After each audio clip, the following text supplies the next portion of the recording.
ทุกคน บ่ได้ซีดบ่ได้เอ่ยนะอยู่ๆแล้วมันบวมนะเมื่อวานนั้นบวมอยู่นี่น่ะอยู่ทางเทิงน้อยเดียวก่อนสินอนน่ะตื่นเช้ามามันใหญ่น่ะแต่อันข้างล่างน่ะมันบ่ได้ใหญ่เนาะแล้วค่อยพยายามแบบอาปากสิกินน้ำหั่นน่ะมันกินบ่ได้นะแล้วมันก็บวมแบบใหญ่แท้ใหญ่ว่าตอนนี้ก็คือแบบว่าหนัก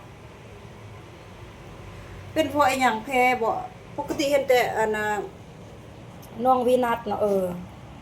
ตอนเราค่อยก็สิกินส้มตำกันปกติเห็นแต่น้องวีนัทอยู่ๆแล้วตาบวมปากบวมนี่นั่นบวมอะเป็นภูมิแพ้น่ะค่อยบ่เคยเป็นจักเทื่ออันนี้เป็นครั้งแรกพี่น้องปานโดนพึ่งต่อยเลยเจ็บได้พี่น้องเจ็บแบบมึนๆหั่นน่ะมันเกิดจากไอ้หยังอ่ะง่วงแห้งน่ะตอนนี้คือแบบว่าอันนี้ยังเฮ็ดส้มตำใส่ได้กิน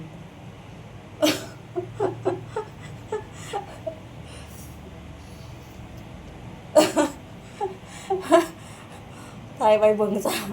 ตลกแฮง